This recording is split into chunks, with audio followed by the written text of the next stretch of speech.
First things first, we're doing this interview at your beautiful home. Tell me about it. Well, I've had this house forever because I raised, about a decade, 10 years, I raised German Shepherd dogs, a lot of dogs, and then generally in the neighborhoods where I live, they bark too much, and I didn't want to impose on my neighbors anymore. I had to move to a bigger place. And of course, that meant bringing my horses along with me. So this place is not just a place of luxury, it's a place of necessity. How involved were you in designing the place? I drew it up the way it ought to be, and my wife designed the rest of it. If you're building a home, you better make certain that you try just to do your part and turn the other part over to your wife. How many animals do you have here?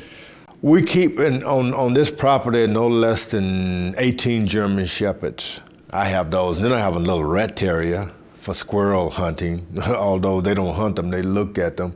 And we have 2 cats. And then horses too? The place is loaded with horses. Okay, got it. What caused you to fall in love with German Shepherds? I've never been anything but a lover of animals. In my whole life, I never wanted anything but to be closer to animals. I saw this movie, Rin Tin Tin, television show on Saturday. That dog would run along with the horse, and he was man's best friend. I said one day, I'd like a dog like that. So that's why the German Shepherd. What led to you breeding him? Well, I also show the German Shepherds. I decided one time I keep having to buy a good dog. Maybe I should breed them. And if you breed them, what are you going to do with them? You just can't breed them and hold them. So we show them in Germany. You show them in Germany? Yes. I don't actually get out there and do the work, but I have show dogs. We get out there and distribute and demonstrate who's the best dog. And I've been getting close. And explain why you used to use them kind of in your training in your past days as a boxer. Well, I didn't get along with people originally. I didn't get along with anybody, and I had to take these long runs and jogs. After a while, I'd see the dog would be the only one hanging out with me. So the dog became my training companion. They'd follow me around. We even jump in the pool and swim together. Dogs have always been my close companion because no one else could get along with me. While you don't have them anymore, why get a lion and a tiger? And people ask me all the time, what do you do with a lion and a tiger? Well, people thought it was just Mike Tyson. Yeah. Well, to be a boxer, number one, you got to be stupid. You got to halfway be crazy. That's why you get a lion and a tiger. You're absolutely out of your mind. Is it true that one tried to attack you once? And I had an incident once, and that's when I decided I didn't want lions and tigers anymore. I'd raised this lion from a cub. We loved one another, licked and played, and one day, trying to save my brother from the lion attacked me. And I didn't want my brother to be killed. I attacked the lion back, and just by a hair, I'm here today, and the lion is not. I had to depart with my beloved lion because I realized they would never be a pet. What happened when you attacked it back? Evidently, when I swung, I missed him by an inch and screamed and fell just a little bit out of his territory.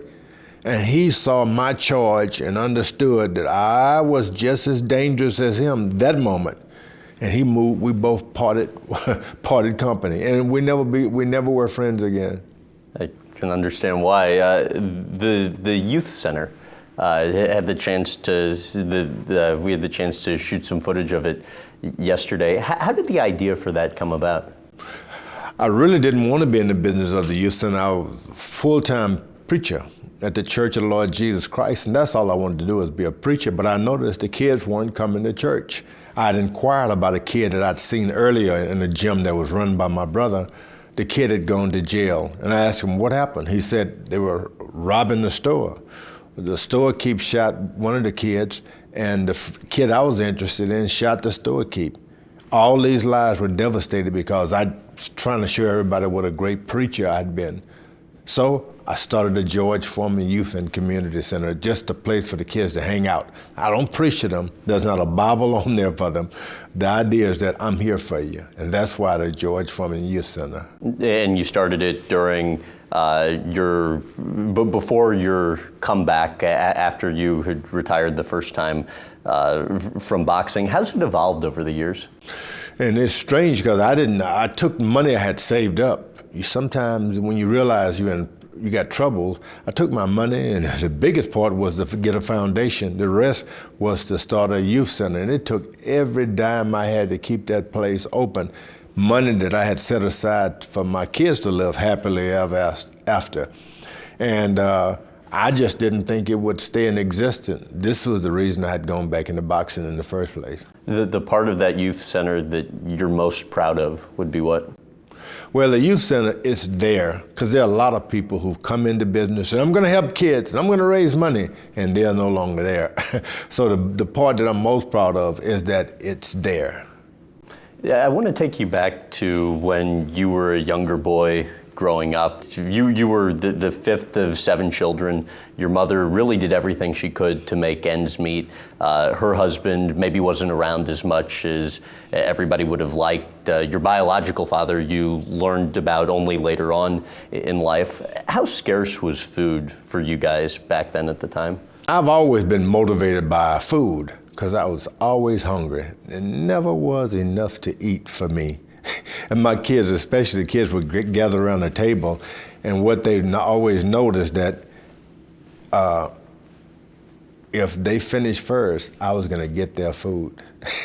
I was always hungry, and there was never enough food for various reasons. One lady, it's hard to take care of, 6, 7 kids at one time. How special were the pancake Sundays every other Sunday? Well, my mother was she couldn't afford to have, 3 meals every day, but on Sundays, there would be one meal that would last all days, and whatever she would fix would be just fine with us. Tell about the hamburger on Fridays. Well, because my mother was a short order cook, of course, there would always be a hamburger. Sometimes she'd afford to bring home one from her job, and she'd have to split that thing about 5 or 6 different pieces, and I can still taste that delicious burger. Parted so many ways. Really? Now, I mean, you would usually, I believe, have mayonnaise sandwiches for school. You'd bring them from home for the school lunch, but sometimes I understand you wouldn't be able to afford to bring lunch for yourself to school. So in those instances, what would you do with the brown paper bag? And it's such a shame when you're so poor and you don't want everyone else to know that you're so poor. Really, you're not poor, you're po. And a couple of days would go to school, certain times, and you didn't want the kids to know how destitute you were.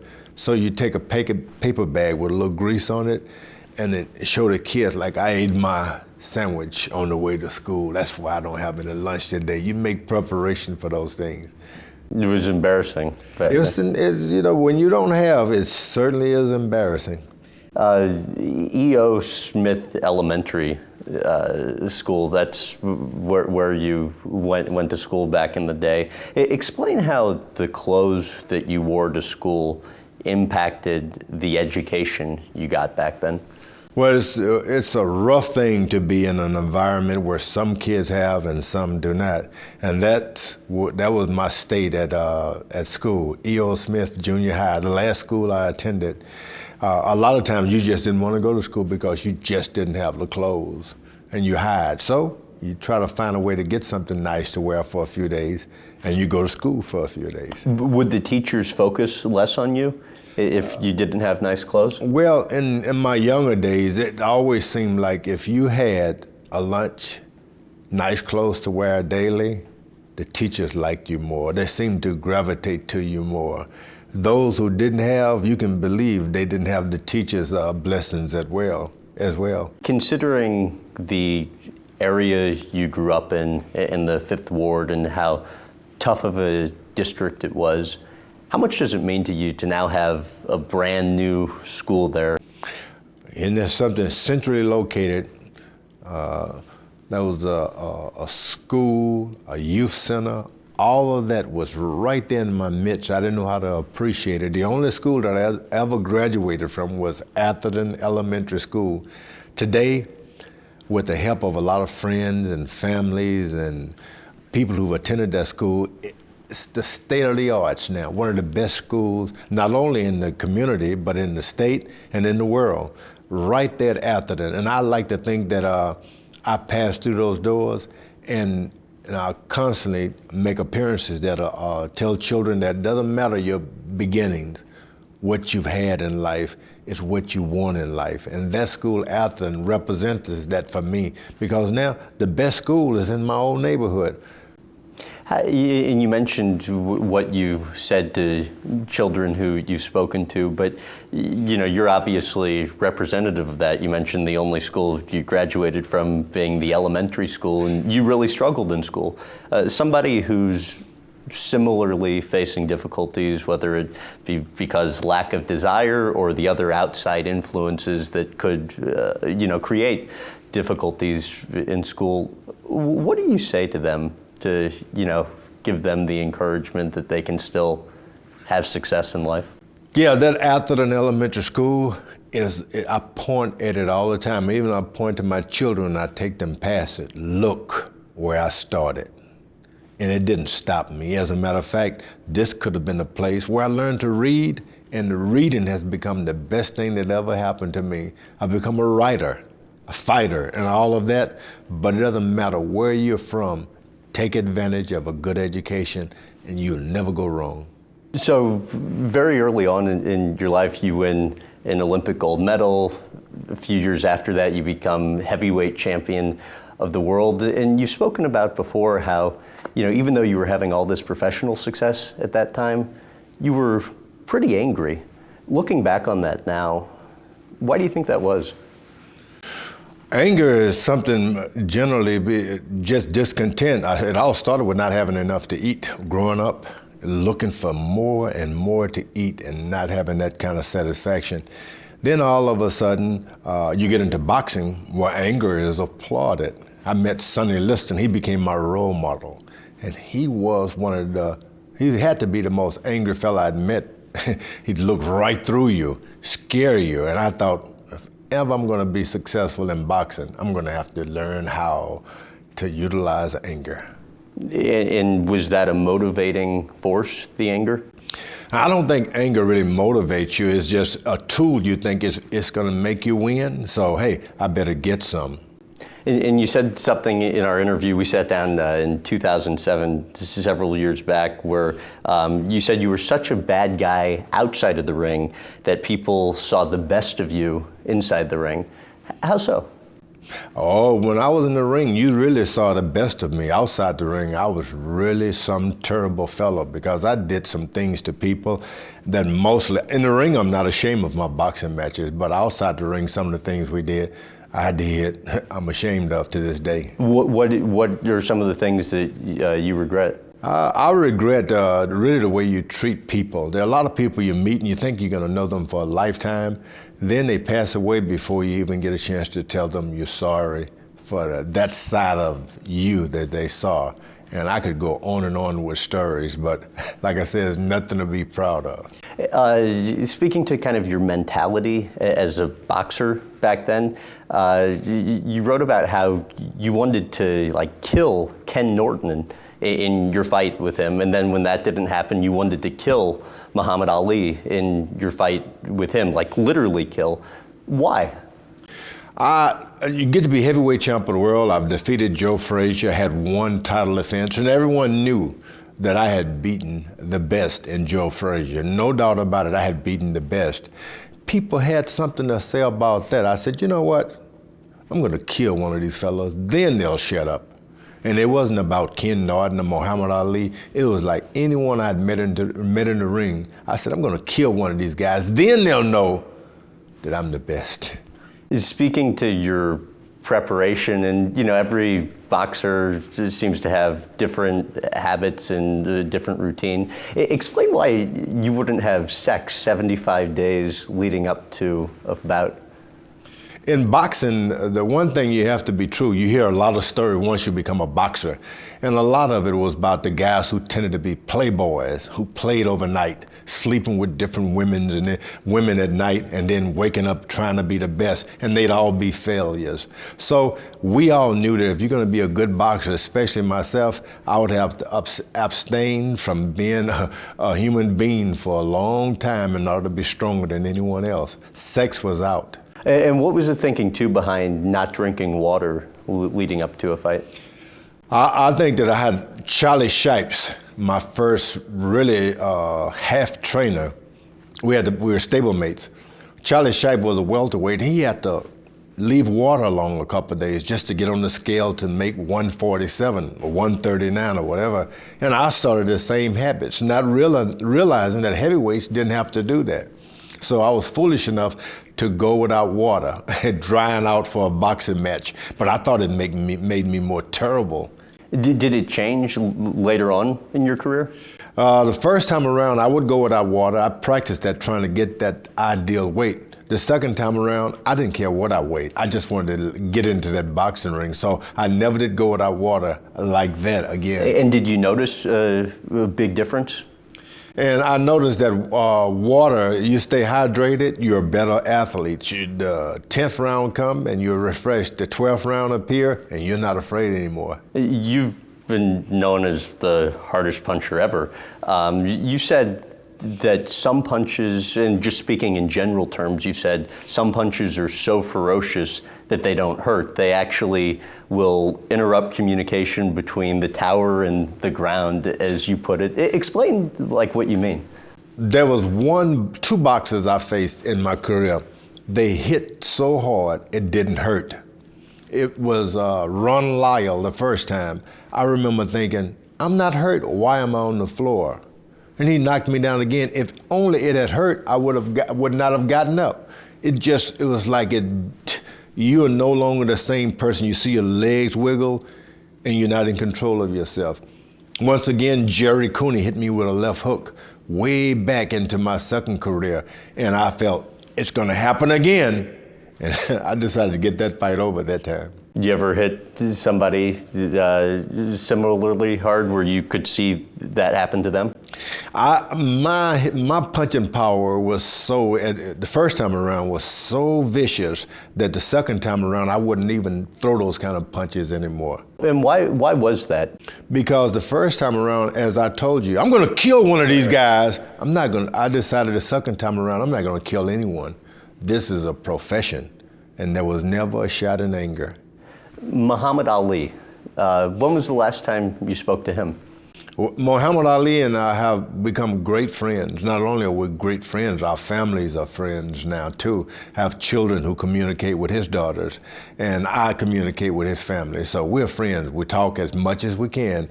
One daughter will get him on the telephone and make certain he's doing it. You read something in the newspaper, it's not so. Here's Daddy here. Hey, George, I heard he was giving you trouble about the number of grandkids each of you had not too long ago. Yeah, Muhammad always wants to win. He didn't put on that he was the greatest. He meant to be the greatest. He never wants to lose. He sent a photograph of his grandchild. He's holding the grandbaby. And I sent one back of my grandchild. I'm holding the baby. You know what he did? He sent another back holding two grandbabies. He can't lose. There's no lose in him. And when it comes to winning, he's the greatest. Yeah, obviously, during your professional careers, you guys seemingly didn't have as close of a relationship as you do today. When did that start to change? I think that's still probably a bad state in boxing where boxers learn to hate one another. You get a trainer, you get a manager, and he talks about, you're gonna be heavyweight champ of the world. These other guys are not this, no one is that. And you bell ring and you hate these fellas, and you lose a lot of time with people who could have been your best friends, who have so much in common with you. We lost that early on with Muhammad Ali, Joe Frazier, Ken Norton, and I. We could have been the best friends. Even our daughters are pretty much alike. Is it possible, though, for guys to be friends with each other when their job is to beat each other up in the ring? It's important for guys to be friends, especially if they're going to be facing one another in the ring, trying to win the championship of the world. It's important that they be friends, understanding that this is the beginning of a relationship. It's going to be long-lasting. They should be friends. The rumble in the jungle against Muhammad Ali in Zaire, Africa. You said in your book it featured more unexplained happenings than any event in your life. And I know you've rehashed this on multiple times before, but the water that you were given by your trainer shortly before you got into the ring. Explain what you think was done to it. I got into the ring, and generally I dry out, go without water. And just before a boxing match, my trainer would always say, all right, ready for your first sip of water? And he'd give me a nice drink of water. And that's how we'd need, you ready for another? And a piece of ice. We'd always done this. This night in Africa, the same water, same ceremony, here's your drink of water. I said, hey, this water tastes like medicine. And my trainer, Dick Sadler, said, same water as always. And I didn't want to make him feel bad. So I took another drink. I said, man, this water has medicine in it. Same water as always. He said, look, I'm taking a drink. And I took an ice, and that was different. The water was different that night. Explain what happened during the ref's count when you were down that made you believe it was suspect. The fight, and I lost the boxing match to Muhammad Ali. I got beat genuinely. I've got photographs where I'm on the canvas and the referee counting over me. I lost that boxing match. I had a lot of complaints after that boxing match. The count, the ropes were too loose. The referee counted too fast. And I had something in my water. I have lots of excuses, but it still doesn't bring it back and make it a win. I've learned to live with that. Right, I mean, but even if you admit that Ali beat you and would have beat you regardless, it is, though, still your belief that things happened that may have been less than honest or... Yeah, I've had a lot of victories, lots of victories. I even became champion of the world again, all of those victories, and I didn't seem to complain about anything after those victories. So I've learned now with the defeats, let it alone. You wrote in your book, speaking to the depression that was created from that bout at the time, I hadn't just lost the title, I'd lost what defined me as a man. How severely depressed did you become, and how would you describe the emotional toll it took on you? Winning the heavyweight championship of the world, one day you're an ordinary fellow, you think like an ordinary fellow anyway, then you knock out the heavyweight champion of the world. It seemed like the ghost of Jack Dempsey, Jack Johnson, Joe Louis, Jersey Joe Walcott, all these fellows, they invade you, and it makes you something that you've never been before. You go into the room with men and you realize, they know who I am. I am the man of men right now. And you go around the girls, you think, he's not an ordinary fellow. I lost that championship of the world, and every ghost disappeared.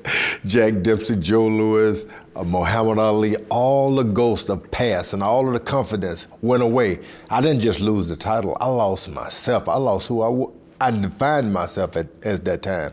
I lost it all. How long did it take to get it back? It was years before I could really look in the mirror and say, I'm who I want to be. I think, of course, I found my religion and a place in this life that had nothing to do with boxing. That's when I really was totally restored.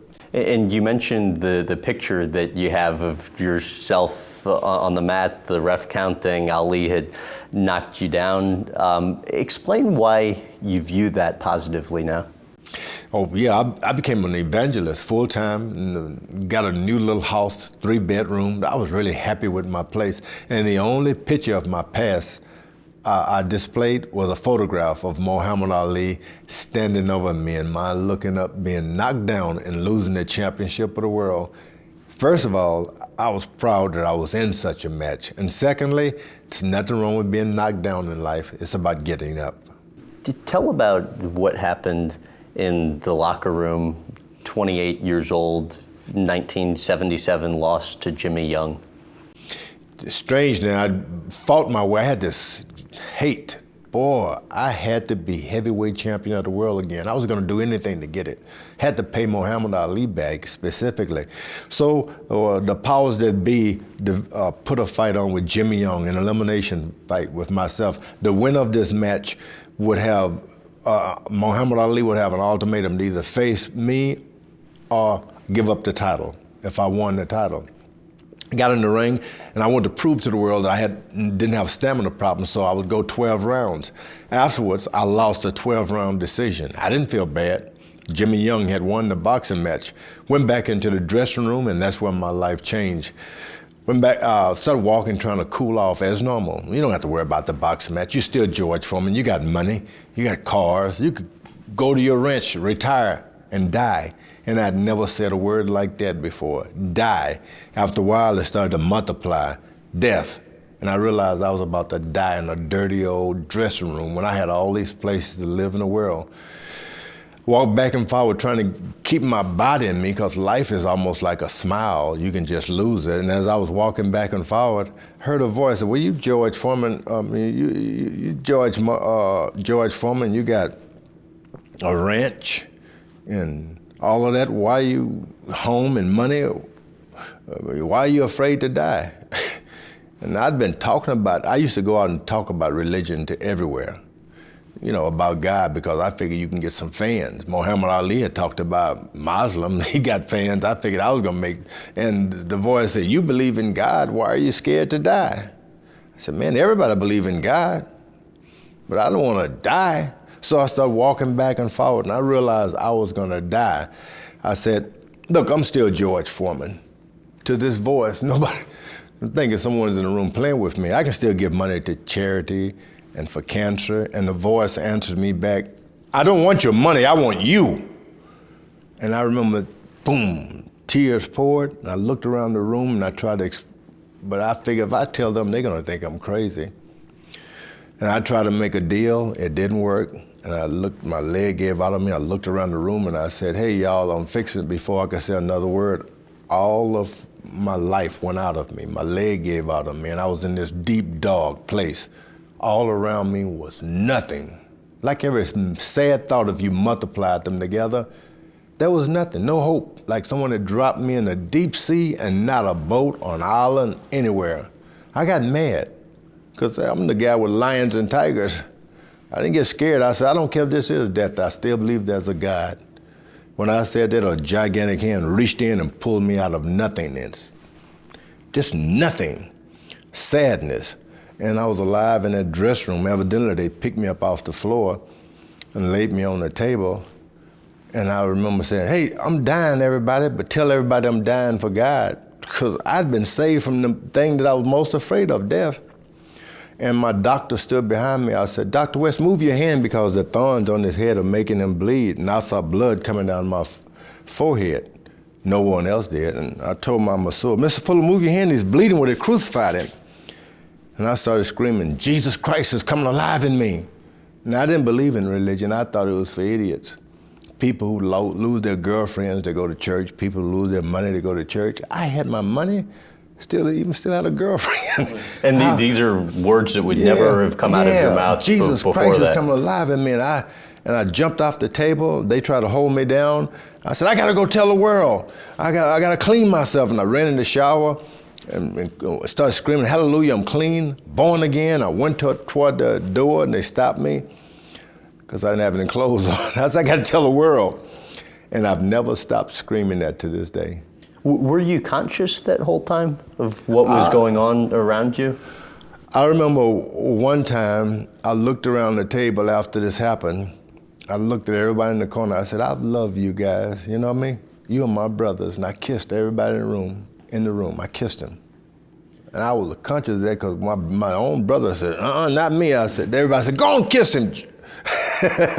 You know, and I can remember that just as clear, but I really thought that was the end of me. I didn't think I would live again. I thought I was just gonna say all of that and lay back on the table and be dead for good. Why quit boxing?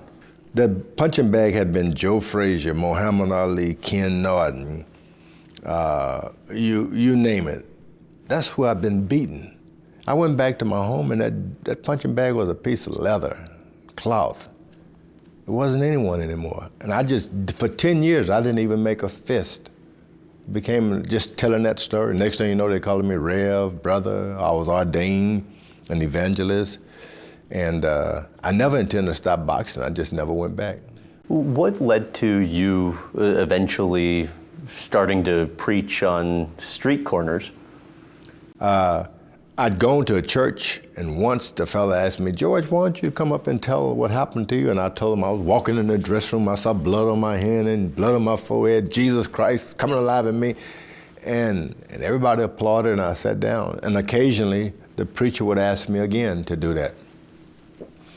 And one friend said, George, you know, there are so many preachers in this church, why don't you go out and, I said, I need to preach. I'm tired of just telling that story. They said, well, come on, I'm gonna show you. And they took me out on the street corners. And that's where I started my ministry, on the street corners. I'd shaved my beloved mustache away. I didn't have the afro, and I was about 300 pounds. Nobody noticed me, and I was just tearing them up out there. I preached everything, but the world's coming to an end. We had the chance to visit the Church of the Lord Jesus Christ, which is where you preach. How often do you still preach today? I'm in services on Wednesdays, Saturdays, and Sunday evenings, and the early Sunday mornings worshiping service on Sunday morning. And that's what I do. That's my profession. What sort of preparation is involved for that? Being an evangelist and a preacher, I don't have to prepare. It just happens. That's what I do. It's the only thing I do naturally. Really? No preparation needed. And has it always been that way, early on when? It's always been that way. I've never had to prepare for it. All of a sudden, I realized you can't write it because you end up forgetting and saying the wrong thing, and even writing words you can't even pronounce. So I stayed away from that, and I just do what I do. It's natural, and it's a duty, like a job given me. It's like waiting on tables or something. It comes easy. During your decade-long retirement before your comeback, where you eventually win the heavyweight championship of the world at 45 years old, you end up deciding to go on a 21-day fast. What was involved with that? Once I had a vision that I saw this book open, the biggest thing I'd ever seen, a book, and a word I'd never seen before. It said 21, evangelistic. Never seen the word before. But anyway, I fasted 21 days for a ministry of an evangelist. Going without food and water 21 days, that's a strange thing. I didn't think I would do it, but we were able to accomplish it. What weight did you start off at, and what weight did you get down to? I really didn't count the weight. I know I didn't have any clothes once the fast was over. You couldn't fit into anything? I didn't fit into anything. I had gotten that small. How do you, tolerate going without food for that long? And I asked myself on many occasions, how do you tolerate? How do you go 21 days without food? And I still don't know how I did it. Because some days now I try to go one day and I make it about 1 hour and like, tomorrow. So it's just one of those things that happened to me. I really think it was some form of miracle that I made it. Are you glad you did it? I did. Before I fasted, I had a lot of problems, a lot of things. But after that fast, you realize the most important thing in the world is something. You can even smell dog food. I was out feeding my dog, and I was like, I never noticed this food smells so good. Really? You realize the whole world is one billboard filled with something to eat. And all you think about is, I wish I had it to eat. And so when I came off that fast, I was no longer worried about money and problems. I just wanted something to eat. So what was the first meal back? First meal back was, I don't think it ever ended. I had a sandwich, like a pressed ham sandwich. I loved that sandwich. It was something I wanted when I was a little boy. I never could take to school a good ham sandwich. But this time, this pressed ham sandwich was like everything I wanted as a boy. It wasn't a championship of the world. I wanted a sandwich. You made a substantial amount of money during your first boxing career before the decade-long retirement. But by the end of that decade-long retirement before you came back, how much money had you gone through, and how close were you to being out of it? I'd made millions in my first career, literally millions of dollars. And by the time 10 years had gone by, I realized that I wanted to do a lot of good, and it took money to do it. I did a lot of things with money, and I looked up and didn't have the kind of money I wish I had. And that was one of the reasons I had to make a comeback to boxing. I was no longer the wealthy boxer who had undertaken being an evangelist. To what extent was that largely the reason, the fact that you wanted funding for the youth center? And one day I was out playing basketball with one of my attorneys. And we were playing ball, but he wanted to be serious with me and didn't know what to do. He said, George, you have this place, but you got to be careful. You may become one of those bad stories like Joe Louis, a guy who had so much money and lost everything. And, this place is costing you a lot of money, the George Foreman Youth Center. And I thought about, I'd had Rolls Royce convertible, I had swimming pools and homes. And here it is, I'm worried about having funds for this place that these kids need me. And that's when I decided I was gonna have to do something, raise some money. And I did as much as I could. And one day, a preacher was raising money for me and asked everyone to give to my youth center. And these were poor people. They didn't have anything to give. And I decided right then, I know how to get money. I'm gonna be heavyweight champion of the world again. That's how I was getting money for my youth center. was it a hard decision for you to make to come back, because you had been vehemently opposed to anything boxing and fame related for so long leading up to that point? The one thing that was so difficult for me, I even wore my shirt buttoned all the way to the top. I said I would never take my shirt off, never be able to get in the ring and hit a person. How stupid. I never would do it. And the hardest decision I had in a lifetime was to go back and become a boxer again.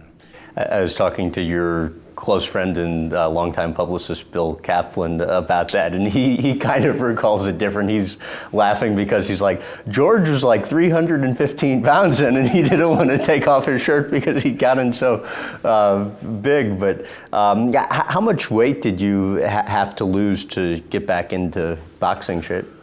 And you got to understand about weight. I was poor. I mean, literally poor without anything. I joined the Job Corps and they gave me 3 meals a day, but then I was out of the Job Corps. I was back into trying to make ends meet, working. Next thing you know, I'm a boxer where I have to be tempered. I can't just eat everything I want.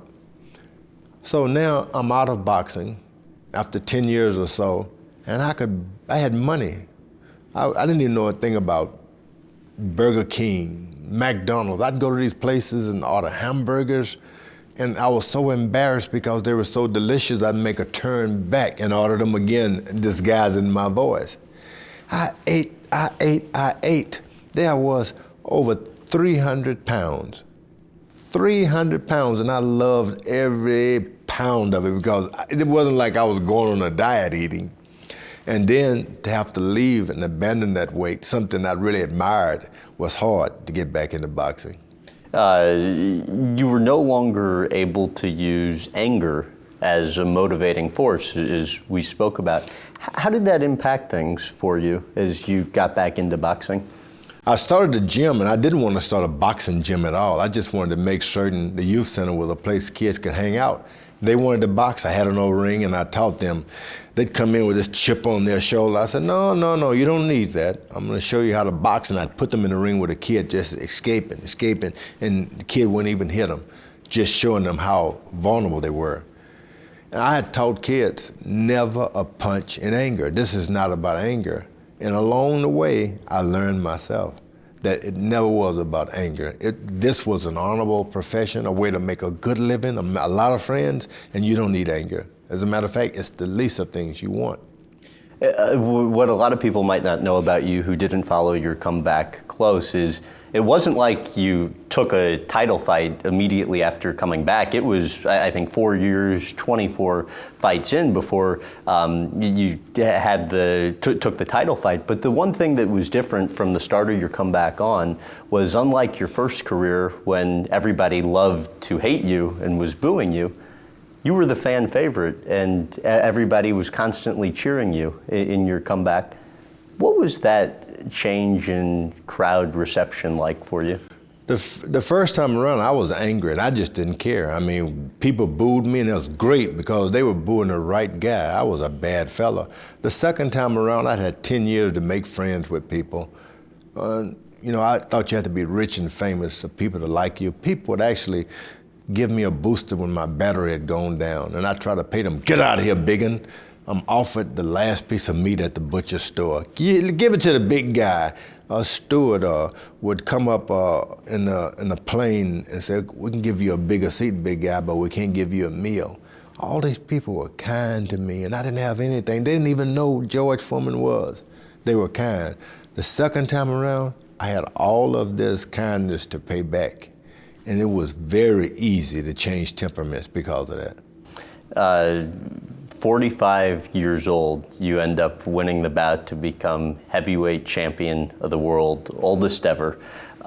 20 years after you had lost to Muhammad Ali in Zaire, the fondest memory from that fight would be what? I'm in the ring fighting Michael Moore for the championship of the world, and once again, I didn't expect it. People were cheering for me. People were praying for me. First time around, everybody was praying for the other guy.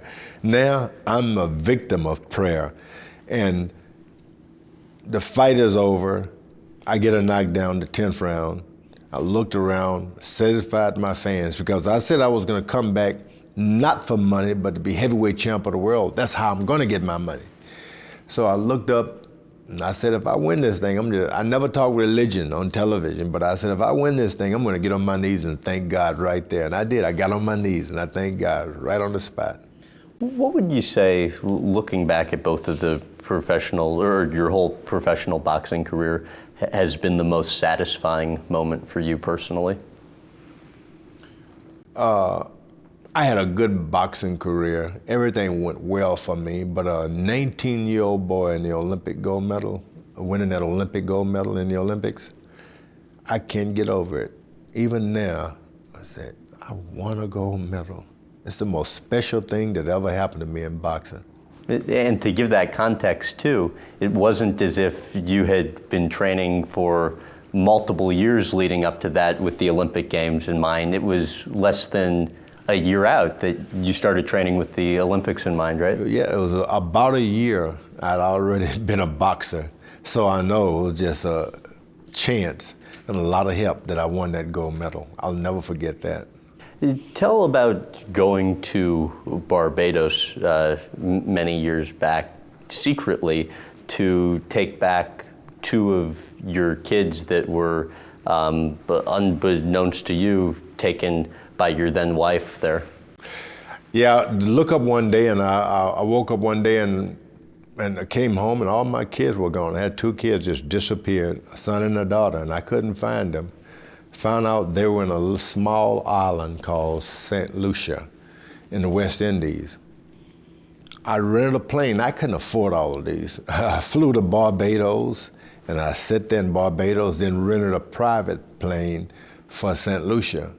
I remember even having to keep the pilot wake with coffee and have a friend of mine make certain he didn't get drunk again so he can fly us into the island and fly us back. And when I got there to get the kids, all I did wanted to bring them back home, because the one thing I had not forgotten is that you're looking for your family, it can be the most harsh thing in the world. And I knew they knew who they were then. I didn't want to lose this. So I had to literally steal my kids, get on a boat, charter a boat that didn't work that very well, sail all the way to other islands, then back into Barbados, then back into the United States of America. How tense was the moment when you got your kids and you were back at your hotel and then people showed up at the door? Yeah, you get your children, you're back at the hotel, and I look out, and there were a load of policemen. They were soldiers, actually, and a truckload of them with bullets around them, telling me to let the kids go. And I remember screaming, I'm not letting my kids go. These are Americans. These are my children. Oh, then you realize you have a name then, an American.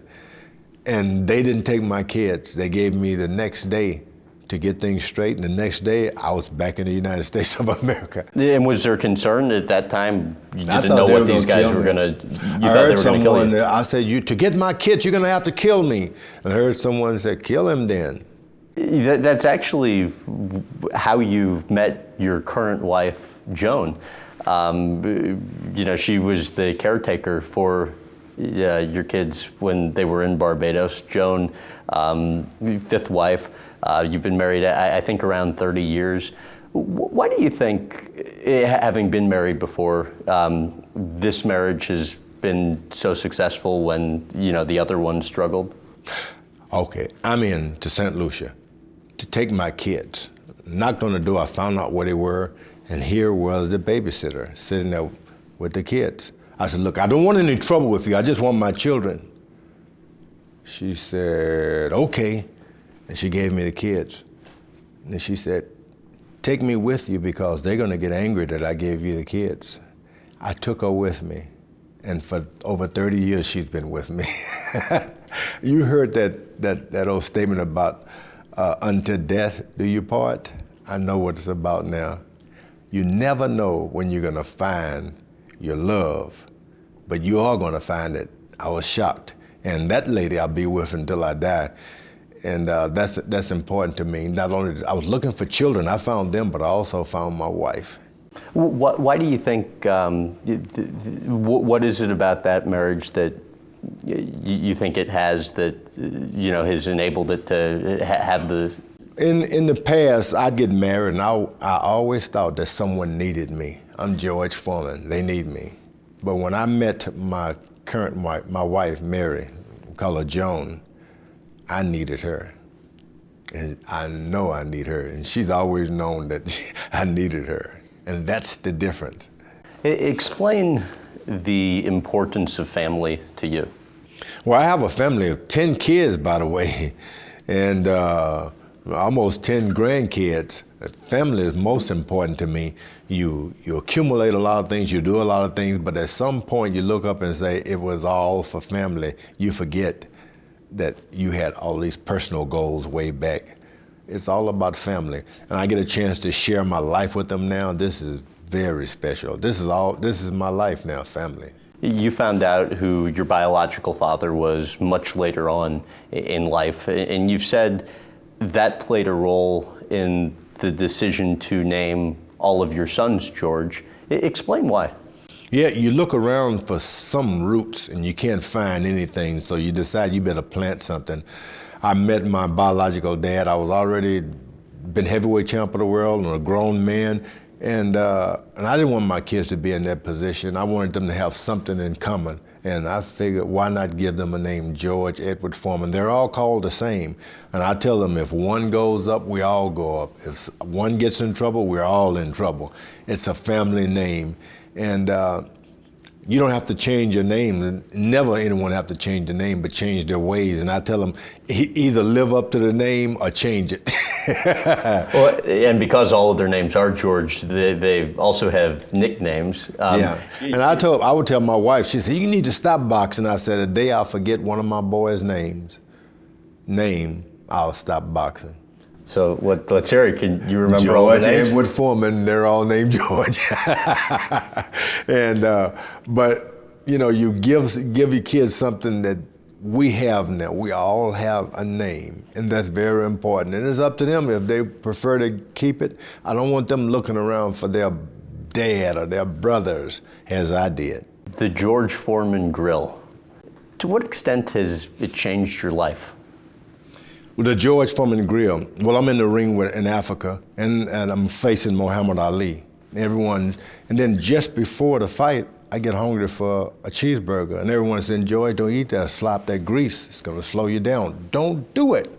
I made them fix it in a big skillet, iron skillet, a big cheeseburger, and it was delicious. So I'm in the ring, and I'm beating Muhammad Ali. I beat him up. He hits me, of course. I beat him back. He hits me, of course. Then about the 7th round, he asked me, George, did all you got? And I thought about that greasy burger. Boom, he knocked me out and I lost the title. So here I am in Michael Moore, getting ready to fight Michael Moore for the championship of the world. And I'm in shape, everything is good, so I get a taste for a burger again. Everybody said, don't do it, George. You lost the title before over a stupid cheeseburger. And I said, nope, I gotta have the burger. So my friend, Sam Perlmutter, he comes to me, George, don't fry it. Look, we have this little contraption. It wasn't didn't have a name on it now. He said, try it, put the grill, and if you like it, he said, put the burger on there. I said, I don't want the juice to disappear. He said, it's still gonna be juicy.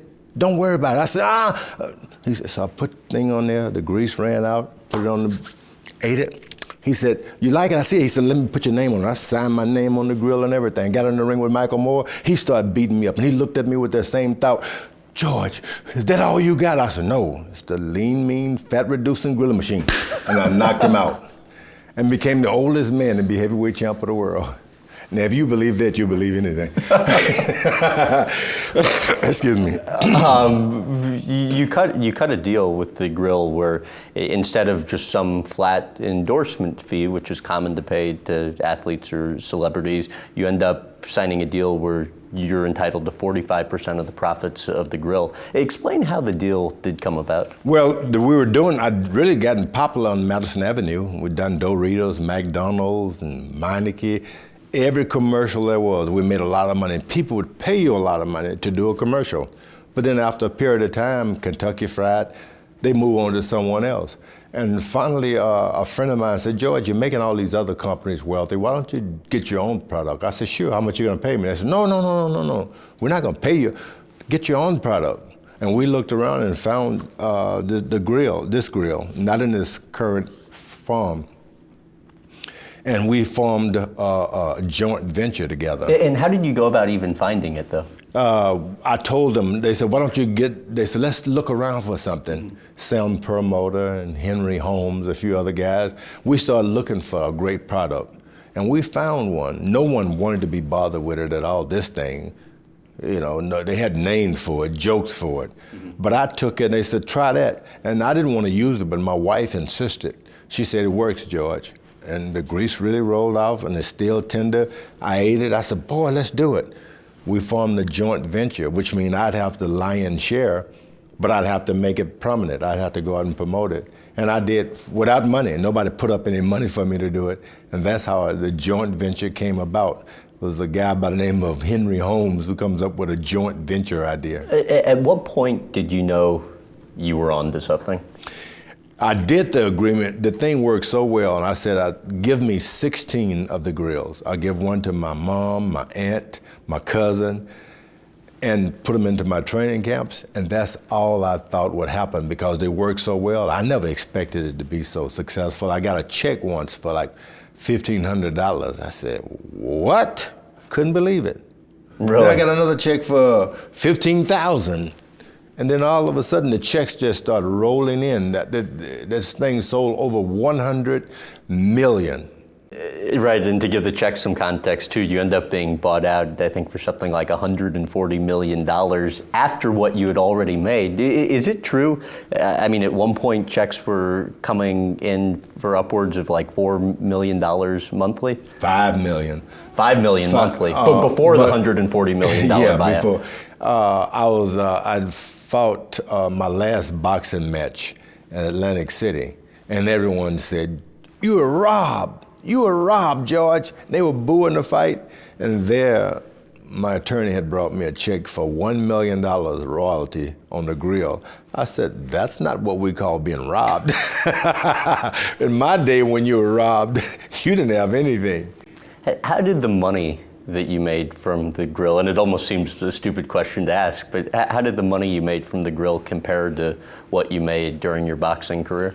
People ask me to compare the money I made in the grill and the money I made in the boxing, and you really can't because they're tied into one. Without boxing, I never could have had anything, nothing. I think I'm real thankful for being an athlete and have a chance to compete in sports, because without that, I never would have done anything. How would you explain the importance of being a good salesperson? And when I left boxing, I was so sad because I concentrated all those years, and I needed to make a living. But I'd go out on the street corners and I'd try to sell Jesus Christ. And most of the time, people were going somewhere and coming somewhere, and they didn't want to hear. And I said, I'm going to sell this product. And I learned to sing. I'd jump and dance on the street, and they would pay attention. I learned to sell, and I realized if I could sell myself to being the heavyweight champ of the world, I can sell anything if it's trustworthy.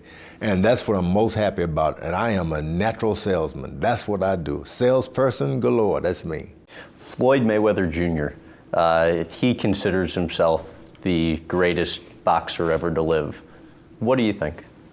Well, anyone consider themselves the greatest that ever lived. All you got to do is say it. Just say it. It doesn't mean anything. Mayweather evidently draws a lot of attention. It seems that he is the guy that most everyone wants to see beat up. And if you don't want to live with that. Doesn't matter how much money you get, you just don't want that. Do you see similarities to how people view him in terms of the negativity and how people viewed you back in your first professional career? The difference between Floyd Mayweather and George Foreman, Floyd Mayweather can really box. He's skillful. All I had was this one punch, and if I could hit you with I would hit you with it, I could take you out. If I missed you, you'd win on decision. What do you think makes him so talented? Floyd Mayweather is talented because he's brought up in the boxing gym. That boy was 10, 11 years old in the ring sparring with professional fighters. That's all he knows. His family, they know boxing. It's hard to beat a guy like that. That's all he has. How does somebody like Pacquiao, how does he avoid overstaying his welcome in the sport?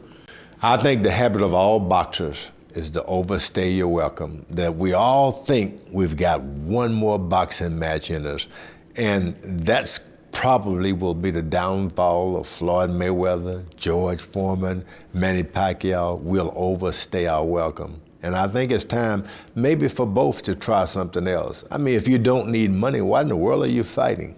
What impact do you think UFC is having on the sport? I think that boxing is great, but you match two great boxers together. No one gets knocked down. No one gets cut. No one gets knocked out. And it leaves room for the UFC. People long for a good fight. And if you keep giving them nice boxing matches, the UFC will grow and grow and grow. The impact, boxing has had more impact on things coming up than anything else. How would you compare the strength of the sport today to when you boxed? I mean, if every boxing match, world title match, would have ended like George Foreman, Ron Lyle heavyweight title match, there wouldn't be any UFC. There wouldn't be anything, MMA. There wouldn't be anything.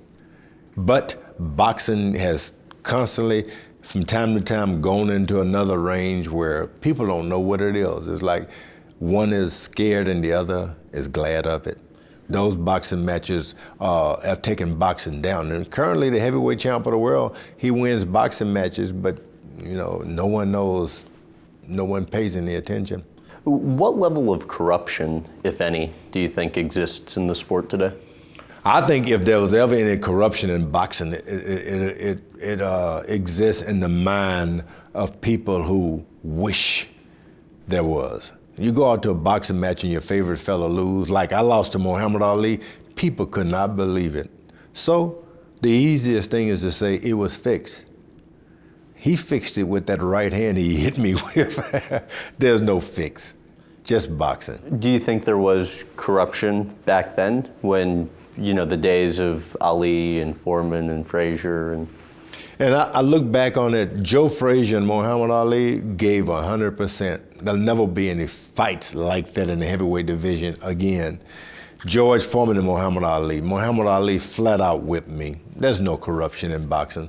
Only those hard right hands that you never forget. Really a pleasure. Thank you.